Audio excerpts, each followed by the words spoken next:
le gouvernement de Sébastien Lecornu est en train de vouloir passer en force ce texte de programmation pluriannuelle de l'énergie, alors que 2 rapports importants sont en cours de rédaction et n'ont pas encore rendu leurs conclusions. Le premier rapport, c'est le rapport sur la modulation nucléaire, et le deuxième rapport, c'est le rapport sur le coût des énergies intermittentes.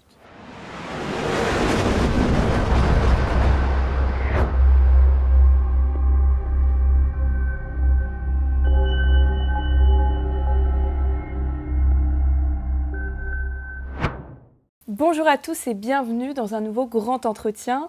Aujourd'hui, j'ai la joie de recevoir Fabien Bouglet, expert en politique énergétique, directeur de publication de la revue Transition Énergie et auteur, afin de parler aujourd'hui de la PPE 3. Bonjour Fabien Bouglet. Bonjour. Alors, la PPE 3 devrait être publiée d'ici la fin de semaine, malgré les mises en garde de nombreux experts, et alors que vous affirmez avoir contribué à en empêcher la publication à 3 reprises en 2025. Est-ce que vous pourriez d'abord nous expliquer ce qu'est la PPE 3, s'il vous plaît? Alors, la PPE 3, c'est un acronyme qui signifie Programmation pluriannuelle de l'énergie. D'accord. C'est le numéro 3 parce que c'est censé être la 3e programmation. La première programmation avait été publiée sous le gouvernement socialo-bobo de François Hollande. Le deuxième programmation pluriannuelle de l'énergie, la PPE 2, avait été publiée en 2020 au moment de la crise sanitaire en mars 2020, où ils avaient profité de ce que personne n'était disponible pour passer en force et cette programmation prévoyait la fermeture de réacteurs nucléaires et le déploiement des énergies intermittentes. Et il était nécessaire de réactualiser cette programmation pluriannuelle de l'énergie. Donc je précise, la programmation pluriannuelle de l'énergie fixe le grand cap, les grandes orientations énergétiques du pays pour les 10 prochaines années. Et donc, la PPE 3 était attendue depuis 2 ans. Nous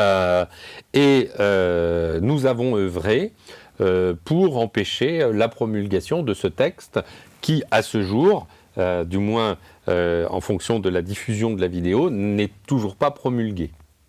Le temps fort et le moment très important de la contestation de ce texte, et j'expliquerai pourquoi ce texte pose de grandes difficultés en matière de politique énergétique, c'est la lettre ouverte au Premier ministre, la lettre « Nous dénonçons », que nous avons publiée le 1er décembre 2024 dans Le Point, où nous avons, par une série d'anaphores, dénoncé la gravité de ce texte pour l'avenir de la politique énergétique qui a des conséquences directes sur nos concitoyens. Parce qu'en réalité, si nous nous battons, c'est que ce texte, signé par le ministre de l'Énergie et par le Premier ministre, a des conséquences directes sur la facture d'électricité des Français, sur la compétitivité de nos industries et sur les risques de la santé technique de notre système énergétique.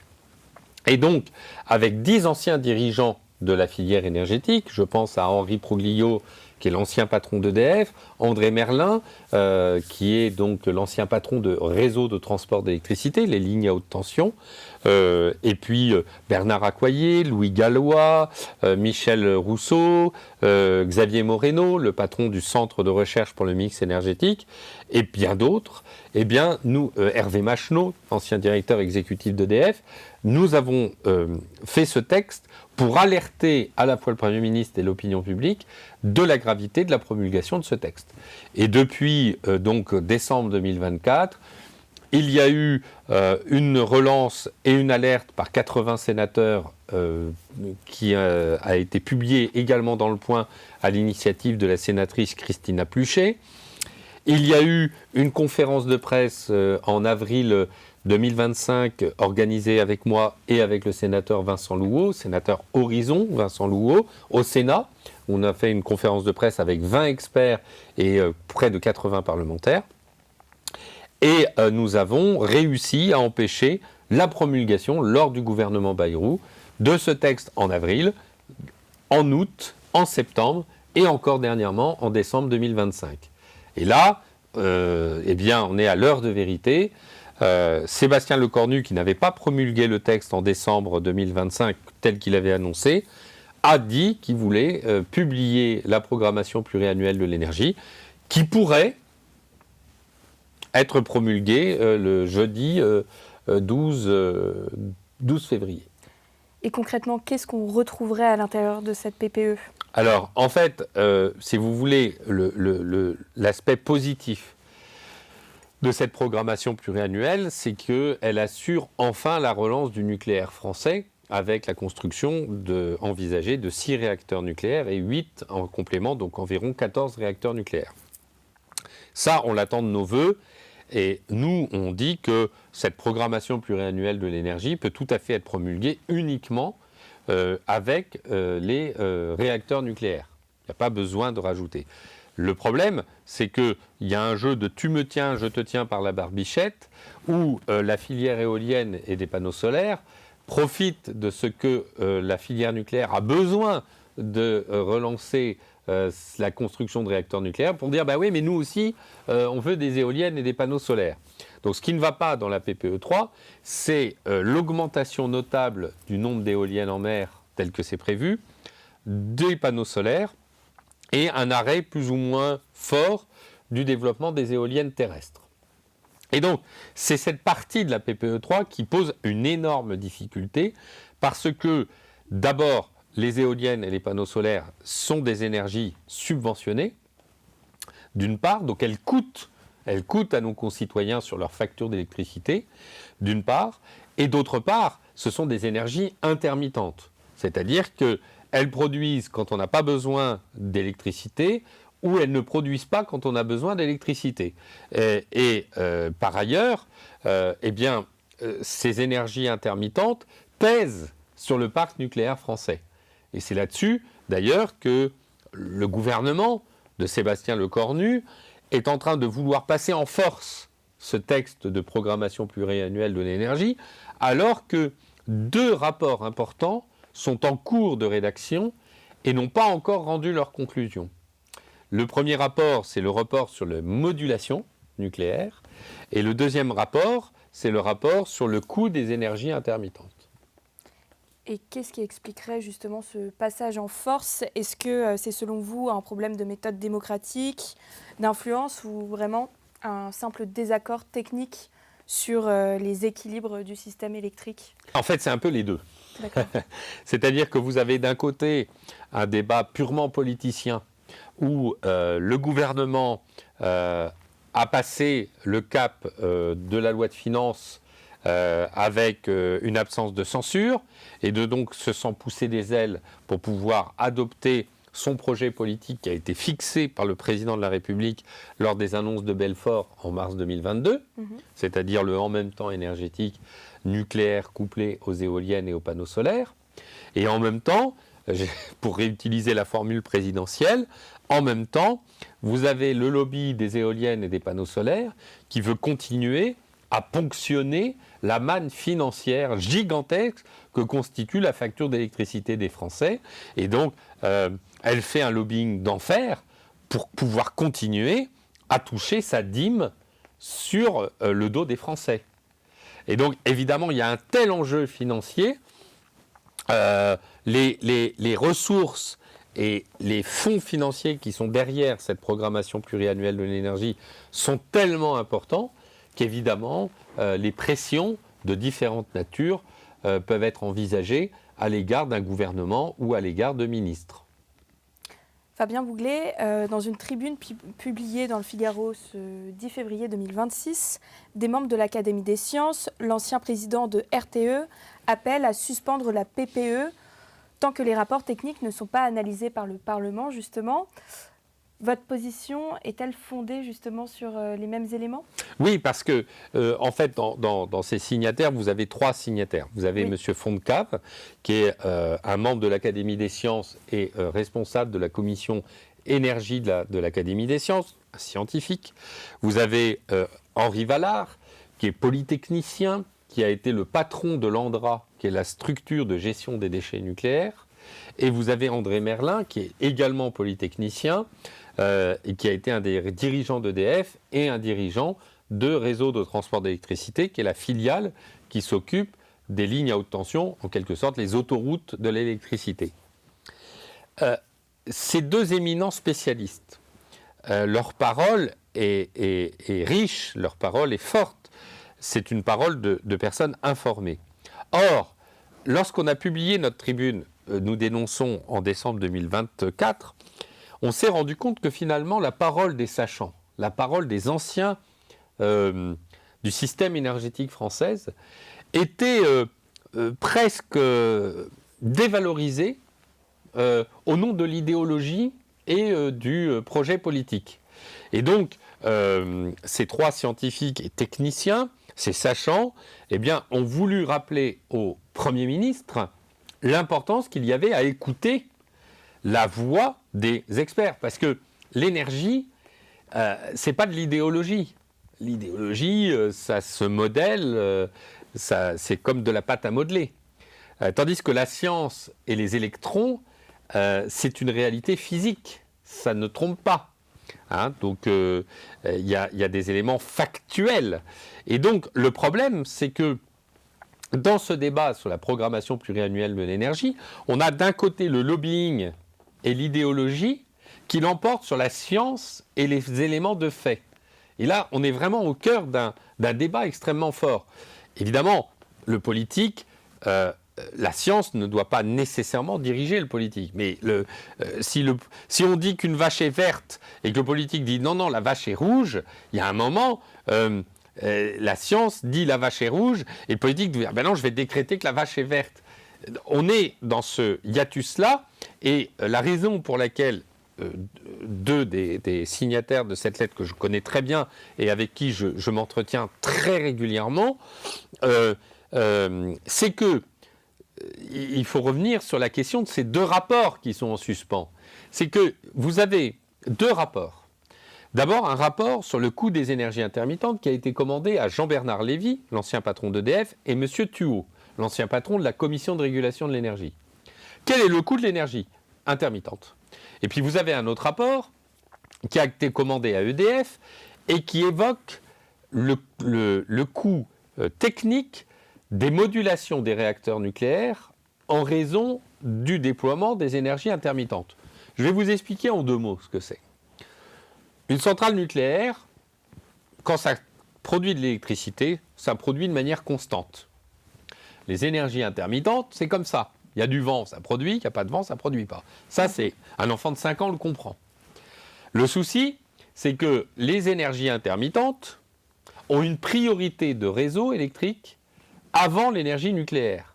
Et quand on a trop d'énergie et d'électricité dans le système, on est obligé d'arrêter et de moduler la production nucléaire. C'est un peu comme si vous ralentissiez votre voiture. Mais à chaque fois que vous ralentissez votre voiture, si vous la ralentissez trop, ça abîme la voiture. C'est le même sujet que le réacteur nucléaire. Le réacteur nucléaire ne peut pas moduler sa production de manière trop importante.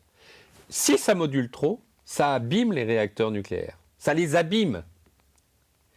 Et en fait, le rapport d'EDF sur la modulation des réacteurs nucléaires, a commencé à fuiter et nous enseigne que si on met trop d'énergie intermittente, on a des risques pour la santé physique de nos réacteurs nucléaires. Voilà, c'est tout. Et donc, ces scientifiques disent, attendez, monsieur le Premier ministre, vous êtes en train de prendre des mesures, de mettre la charrue avant les bœufs, en voulant établir une politique énergétique sans prendre en considération les observations sur notre parc nucléaire, de l'impact des énergies intermittentes sur notre parc nucléaire et de l'impact financier des énergies intermittentes. C'est ça que disent ces trois scientifiques. Monsieur le Premier ministre, il est urgent d'attendre, il n'y a pas de raison de promulguer un texte sans avoir pris en considération la parole des sachants, au risque d'ailleurs que vous fassiez une erreur politique majeure. Et donc, derrière leur prise de position et la vôtre, il n'y a pas du tout d'idéologie politique ? Non, parce que la science, le fait est factuel. et surtout, il y a la question de la souveraineté énergétique. Il y a un biais, incontestable, c'est la question de la souveraineté énergétique.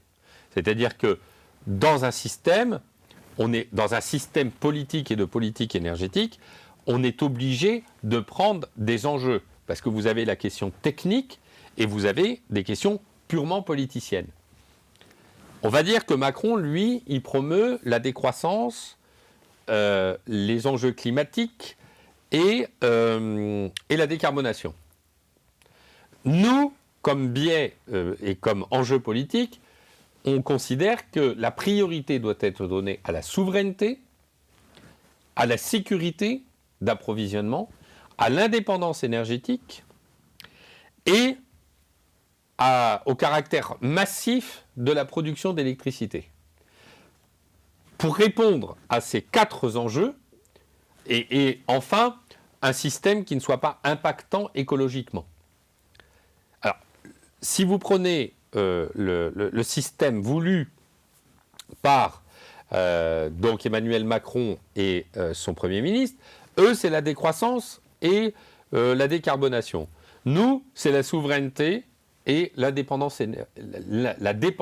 non-dépendance énergétique. Et donc, quand vous prenez ça, eh bien, si vous prenez cette priorité-là, qui est effectivement un choix politique, on est d'accord, pas nécessairement idéologique, mais politique, eh bien, le système tel qu'il a été construit en France, basé sur du nucléaire, des barrages hydroélectriques et un peu de gaz en support pour les pics de consommation, l'emporte largement sur un système complètement instable promu par les énergies intermittentes, éoliennes et panneaux solaires, qui sont des éoliennes chinoises et des panneaux solaires chinois. Les études de RTE et de plusieurs autres économistes contestent l'idée que les énergies renouvelables font exploser les prix de l'électricité. Sur quelles données précises fondez-vous l'estimation de 300 milliards d'euros ? Alors, l'estimation, elle a été réalisée par plusieurs spécialistes, notamment par André Merlin. Elle est constituée de la manière suivante. Aujourd'hui, le coût des énergies intermittentes, du biogaz et de toutes les énergies renouvelables subventionnées est de l'ordre de 10 milliards d'euros par an. À peu près 10 milliards d'euros par an. Si on va dans l'orientation de la programmation pluriannuelle de l'énergie telle qu'elle est promue, on devrait avoir en 10 ans aux alentours de 100 milliards d'euros le coût des subventions et des prix garantis aux énergies intermittentes. Alors vous allez me dire, il manque alors, entre 100 et 120 milliards à peu près. Il manque 200 milliards. Ces 200 milliards ont été annoncés par Enedis et RTE. En fait, Enedis et RTE ont annoncé qu'il fallait 100 milliards pour modifier les réseaux. Et ils l'ont dit dans les Échos, en particulier et de manière importante, pour modifier les réseaux du fait de l'inclusion d'énergie intermittente dans le réseau. Et Enedis, qui est le distributeur auprès des particuliers, donc l'autoroute de l'électricité, c'est RTE, Enedis, c'est les petites routes jusqu'au compteur d'électricité, le fameux compteur Linky. A évalué également à 100 milliards d'euros l'adaptation des réseaux électriques. Donc vous avez 200 milliards pour l'adaptation des réseaux et on évalue aux alentours de 150 milliards, aux alentours de 150-170 milliards, le coût de réseaux liés aux énergies intermittentes. Donc on est entre 100 et 120 et 150 et 170. Globalement, on va dire qu'on est entre 250 milliards et 350 milliards sur 10 ans. Donc ça fait à peu près, on prend la moyenne, on est à peu près à 300 milliards d'euros. C'est un chiffre qui, quelle que soit la manière dont on prend, alors évidemment c'est un chiffre qui est contesté par RTE, mais on a déjà dans une enquête publique le montant de raccordement des éoliennes en mer qui est déjà de 50 milliards d'euros, rien que pour les éoliennes en mer. 50 milliards d'euros. Donc vous rajoutez 20-30 milliards pour les panneaux solaires et les éoliennes terrestres, et voilà, vous les avez, les 70-80 milliards. Donc oui, le chiffre est... Après, on comprend qu'il soit pas... on comprend que RTE qui sont complètement partie prenante à la politique d'énergie intermittente, ne contestent ces chiffres. Mais en réalité, les gens sérieux s'accordent sur ce montant-là. Et ça irait, on va dire, par un nouveau doublement de la facture d'électricité des Français. D'accord. Vous demandez un moratoire sur les nouveaux projets d'énergie renouvelable. Pourquoi ? À quoi cela va servir ? Alors, vous avez l'idée de faire un moratoire, c'est d'empêcher la mise en place d'énergie intermittente supplémentaire dans le réseau électrique. D'une part, ça assure la stabilité et une meilleure stabilité du réseau électrique et de l'approvisionnement électrique pour éviter les blackouts, comme par exemple ça s'est passé en Espagne en avril dernier, où vous avez l'Espagne qui a une immense coupure d'électricité et dont la cause est en particulier l'excès de production d'origine solaire. L'Espagne a failli avoir un nouveau blackout il y a quelques jours, il faut le savoir, personne n'en a entendu parler à cause d'une baisse brutale de la production d'origine éolienne. Vous avez eu plusieurs blackouts au Texas, en Australie. Donc déjà, le moratoire, c'est pour éviter de déstabiliser le réseau électrique français dans un contexte où il y a de plus en plus de blackouts liés à un excès d'énergie intermittente, premièrement. Deuxièmement, le moratoire, c'est pour geler toute subvention aux énergies intermittentes, puisque, évidemment, si ça coûte 10 milliards d'euros par an, il y a un enjeu de coût pour la collectivité et pour les factures d'électricité des Français. Parce que ce qu'il faut bien comprendre, c'est que cette subvention accordée aux exploitants éoliens et aux panneaux solaires, aux exploitants de panneaux solaires, elle se répercute sur la facture d'électricité des Français au travers de deux taxes. La taxe qui s'appelle l'accise, qui finance les subventions aux énergies éoliennes et panneaux solaires, et la taxe qui s'appelle TURP, qui est la taxe de raccordement. C'est le fameux raccordement dont on a évoqué le coût à 200 milliards d'euros. 200 milliards d'euros et 150 pour la partie énergie intermittente. Et concrètement, que devrait contenir selon vous la PPE 3 en matière de mix énergétique, de trajectoire nucléaire et de soutien public ? Oui, alors effectivement, vous avez raison. Pour nous, à court terme, il faut une PPE 3 nucléaire. On met en place une PPE 3 pour relancer les réacteurs nucléaires français, pour la construction au plus vite. Et comme on a un excès, parce que ce dont on n'a pas parlé, qui est un élément important, c'est qu'aujourd'hui en France, on va dire qu'on a un excédent de 25% qui n'est pas consommé en France. C'est-à-dire que 25% de l'électricité qu'on produit est consommée par des exportations d'électricité par nos pays voisins. Donc en fait, on n'a quasiment pas besoin de ressources, puisqu'on a une baisse de la consommation en France et on a une augmentation de nos exportations. Et que nos réacteurs nucléaires fonctionnent. Donc on a le temps de construire tranquillement nos réacteurs nucléaires pour prévoir le remplacement dans 20 ou 30 ans des réacteurs nucléaires en action. Donc il faut très rapidement lancer la construction de réacteurs nucléaires en quantité importante. Ça, c'est le premier point. Le deuxième point, et ça, c'est le mix électrique. Donc pas d'éoliennes, pas de solaire, on arrête tout, ce fameux moratoire. Mais par contre, on développe le mix électrique, je vais parler un peu chiffres, si ça vous va. 500 TWh de production électrique, mais le besoin en énergie, c'est 2500 TWh. Alors pourquoi ces 2500 TWh ? C'est les voitures, ce sont les trains, ce sont les véhicules, les bus, le chauffage urbain, toute la consommation énergétique qui ne provient pas de l'électricité, mais qui va être du gaz, du pétrole ou du charbon. Sur ces 2000 TWh qui ne sont pas de l'électricité, on peut remplacer le gaz par de la géothermie, par exemple. Donc là, on a un potentiel de 500 TWh. Donc il faut un plan nucléaire, un plan géothermie pour remplacer notre besoin en gaz par de la géothermie souveraine, parce que la géothermie, c'est dans les fonds, dans les sous-sols français. Et puis, essayer d'électrifier les usages. Alors ça, le gouvernement entend mettre en place un plan d'électrification des usages pour faire en sorte que on utilise plus d'électricité plutôt que d'énergie fossile.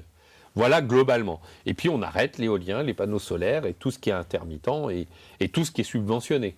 Puisque, en fait, on dépense quand même 10 milliards d'euros par an pour un système énergétique dont on n'a quasiment pas besoin. Et les signataires de la tribune de ce 10 février affirment que le mix futur reposera nécessairement sur le nucléaire et le renouvelable, mais donc avec un meilleur équilibre. Mais à partir de quel seuil vous considérez que la part des renouvelables devient acceptable dans ce système ? Alors, déjà, il y a une mention qui n'est pas... une précision qui n'est pas bien établie dans ce terme, c'est ce qu'on entend par renouvelable. Moi aussi, je plaide pour un mix électrique nucléaire renouvelable, mais renouvelable pilotable et non intermittent. Moi, je suis pour un en même temps nucléaire renouvelable, non intermittent et pilotable. Il faut savoir que la France, et ça a été le plan Messmer depuis 40 à 50 ans, a un mix nucléaire renouvelable. L'hydroélectricité est notre première électricité d'énergie renouvelable en France. Sauf qu'elle n'est pas intermittente et elle est pilotable. C'est-à-dire que vous pouvez mettre, quand vous avez besoin de l'électricité, vous ouvrez les vannes du barrage et vous avez l'électricité au moment où vous en avez besoin. Donc la France est déjà un mix nucléaire renouvelable. D'accord. Ce que nous, et ce que moi en particulier je défends, c'est l'arrêt des énergies intermittentes, qui n'ont de renouvelable que le nom. Ce n'est pas tout à fait la même chose. Et donc, parfois, il y a une confusion entre renouvelable et intermittent. Et donc, effectivement, moi, je plaide pour le renouvelable pilotable, les barrages, et le renouvelable pilotable des sous-sols, la géothermie. Oui, évidemment. Voilà. Ça, c'est deux énergies renouvelables très intéressantes parce qu'elle est souveraine, elle est pilotable et elle est sur notre sol. Et donc ça, ça, je suis favorable à ce mix-là. Nucléaire, énergie renouvelable, pilotable, non intermittente et souveraine. Mais ce mix pourra être accepté ou pas par le ministre ? Ah ben ça, non. Enfin, j'imagine que Sébastien Lecornu, dans ce qu'il veut et qu'il aura peut-être publié quand cette vidéo paraîtra, c'est un mix qui comprend des éoliennes en mer qui seront pour la plupart chinoises, des panneaux solaires qui seront chinois et plutôt un ralentissement des éoliennes terrestres. Et tout ça, qu'est-ce que ça aura comme conséquence dans le budget des Français ? Eh ben, dans le budget des Français, c'est une augmentation, comme je vous l'ai dit, de leur facture d'électricité. D'accord. Un doublement. On évalue à peu près un doublement de la facture d'électricité en 10 ans. D'accord. Donc quand un Français paye aujourd'hui 200 € par mois sa facture d'électricité, eh ben dans 10 ans, il paiera 400 €. Sachant qu'il paye aujourd'hui 200 € et avant, il y a 10 ans, il payait 100 €. Vous revendiquez aussi, comme je l'ai dit précédemment, avoir empêché à 3 reprises cette publication de la PPE 3. Est-ce que vous pouvez nous détailler concrètement comment est-ce que vous avez fait ? Est-ce que vous avez justement effectué un travail parlementaire ? Vous avez utilisé la presse, la pression politique directe ou autre chose ? C'est une très très bonne question. Vous savez, aujourd'hui, on se rend compte que le travail parlementaire est un travail extrêmement dicté par un travail gouvernemental. C'est-à-dire que la Révolution française qui avait souhaité faire en sorte que le peuple ait le pouvoir par rapport à un roi exécutif tout-puissant, et bien aujourd'hui, presque de manière contradictoire, on pourrait dire qu'on est revenu à une contre-révolution où le pouvoir exécutif est total, au détriment d'un pouvoir législatif dont les marges de manœuvre sont quand même extrêmement faibles. Et donc, c'est d'ailleurs ce qui, fait déprimer nos concitoyens de la vie politique, parce qu'ils ont le sentiment que, quels que soient les élus qu'ils mettent à l'Assemblée nationale, c'est toujours la même chose, et c'est pas faux. Donc, aujourd'hui, pour avoir un rôle politique, ou du moins avoir une action politique, il faut combiner la guerre informationnelle, c'est-à-dire mettre le gouvernement face à ses responsabilités médiatiquement. Et aujourd'hui, il y a les médias mainstream, on parle actuellement de la commission d'enquête sur l'audiovisuel public, mais on a la chance d'avoir, et vous en faites partie, un nombre de médias alternatifs extrêmement puissants et extrêmement forts aujourd'hui grâce aux réseaux sociaux et grâce à YouTube et grâce à Internet.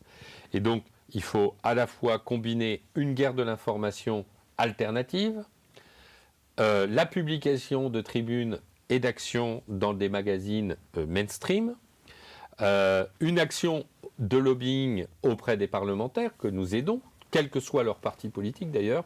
Moi, je travaille, comme je vous l'ai dit tout à l'heure en préparant l'émission, avec l'ensemble du prisme politique, évidemment, beaucoup moins avec Europe Écologie Les Verts et la France Insoumise, oui, bien sûr. Pour de multiples raisons qui ne sont pas simplement que liées à l'énergie, mais c'est quand même des décroissants, et c'est des gens qui sont les promoteurs de l'éolien et d'autres idéologies vraiment désastreuses.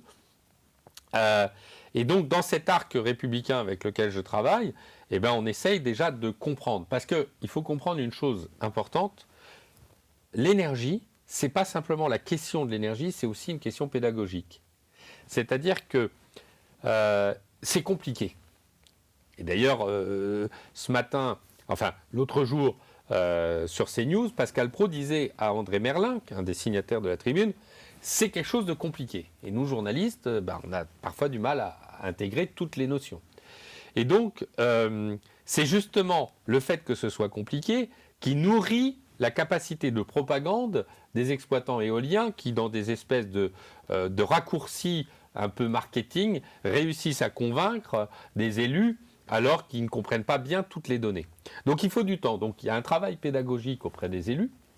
On fait des colloques, on fait des conférences de presse, et puis on essaye de contacter par nos réseaux respectifs le cabinet du Premier ministre, le cabinet du... Moi j'ai rencontré un conseiller du ministre de l'Énergie, j'étais en relation avec le cabinet du Premier ministre, pas le Premier ministre Sébastien Lecornu, mais le cabinet Bayrou, voilà. On essaye de convaincre, c'est humain, c'est de la relation humaine, et on débat. Et vous voyez, ça a fait mouche. Et, alors attention, c'est un travail collectif. C'est toute une communauté. C'est toute la communauté des anciens dirigeants, toute la communauté des personnes attachées à la sauvegarde, je pense à la Fédération Environnement Durable, qui est une fédération qui lutte contre la pollution éolienne. Je pense à Patrimoine Nucléaire et Climat, qui défend le patrimoine de nos réacteurs nucléaires. Je pense au CEREME, Centre de recherche pour le mix énergétique, et j'en oublie. Je pense à toutes ces organisations qui travaillent de manière conjointe, ensemble, pour assurer la souveraineté énergétique du pays. Et nous nous rencontrons, nous avons des amitiés communes, nous échangeons et nous essayons de croiser les réseaux pour faire bouger ces réseaux de résistance énergétique, pour faire bouger les lignes énergétiques de notre pays. Et en tout cas, l'enquête d'AEF, qui est une agence de presse, mentionne bien que, alors en réutilisant mes termes, on s'approchait de la victoire de la guerre culturelle. L'idée, c'est vraiment de gagner en préalable la guerre culturelle énergétique pour faire passer nos messages avant une victoire politique qui devrait intervenir dans les mois ou les années qui viennent. À l'occasion de cette publication de la PPE 3, quelle va être, selon vous, la réaction des parlementaires? Parce que, comme vous l'avez dit, vous avez quand même travaillé avec beaucoup de parlementaires de plusieurs groupes. Comment vont-ils réagir face à cela? Déjà, il faut comprendre que, je vous l'ai dit à l'instant, il y a la question du totalitarisme de l'exécutif par rapport au travail parlementaire. Et c'est très très mal perçu. Voilà, parce qu'il faut comprendre une chose. Le Premier ministre veut établir une programmation pluriannuelle de l'énergie. Bon, ok. Si elle n'avait pas d'impact financier, c'est du ressort du gouvernement, c'est de l'exécutif. Le problème, c'est que ça a un impact financier. Et ça, depuis la Révolution française, c'est bien l'Assemblée nationale et le Sénat qui sont responsables des cordons de la bourse. Et donc, on voit bien ce hiatus. C'est-à-dire que le Sénat et l'Assemblée nationale sont très irrités de ce que... et donc on a une crise institutionnelle en même temps qu'une crise énergétique. Ils sont très irrités de voir. Et donc, il y a des mentions de censure qui sont évoquées. La France insoumise a fait un très bon communiqué en parlant de 49.3 énergétique hier. J'ai trouvé d'ailleurs la formule plutôt réussie. D'ailleurs, j'ai trouvé qu'il y avait eu 2 ou 3 interventions de députés de la France insoumise ces derniers temps, notamment sur les barrages hydroélectriques, qui étaient vraiment intéressantes. Je me suis dit, tiens, ils ont du personnel ça change un peu. Et donc, le RN risque également de déposer une motion de censure. Donc, la clé, ça va être un peu le comportement des Républicains. Quid des Républicains? Comment vont-ils se positionner alors qu'il y a la guerre entre Wauquiez et Retailleau, et alors qu'en interne, ils ne savent plus où ils habitent sur l'énergie? Moi, j'ai beaucoup travaillé avec le député Julien Aubert, qui était député Les Républicains, qui était le meilleur connaisseur de la politique énergétique du pays et qui n'a pas été réélu lors des précédentes élections législatives. Et donc aujourd'hui, hormis au Sénat où il y a quelques spécialistes, à l'Assemblée nationale, le personnel politique député des Républicains connaissant l'énergie est presque inexistant. Donc, parlementairement, ça va être intéressant parce que si le Premier ministre a promulgué le texte comme il l'a dit le jeudi 12, il va y avoir d'abord une contestation au Conseil d'État par nos structures. Il va y avoir une contestation politique majeure probablement à l'Assemblée nationale et on pourrait ouvrir à une crise institutionnelle majeure. C'est vraiment intéressant. D'ailleurs, il y a eu un article dans le Figaro au-dessus de la tribune de Bertille Bayard qui ouvre un petit peu cette problématique et cette discussion. Je trouve très intéressant. Peut-être plus que le budget, la politique énergétique pourrait faire exploser le système politique français. C'est à voir, mais qu'est-ce qui va se passer entre Retailleau et Wauquiez? Qu'est-ce qui va se passer au sein de l'Assemblée nationale? Comment vont se comporter les politiques si Sébastien Lecornu fonce comme il a l'air de vouloir le faire, alors que tous se sont cassés les dents par rapport à cette PPE 3.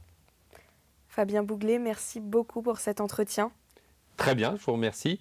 Et puis surtout, n'hésitez pas à acheter notre prochain, je dis aux téléspectateurs, puisque notre prochain dossier de transition énergie qui sort donc le 28 février, on dévoile la couverture en avant-première, puisque nous allons traiter de cette question de la PPE 3 et de l'écologie punitive. Et le titre de la couverture, c'est ZFE DPE ENR, écologie punitive, stop. J'invite tous vos téléspectateurs à découvrir ce dossier qui évoquera la question de la PPE 3, évidemment, dont on a parlé aujourd'hui. Très bien, merci beaucoup. Merci.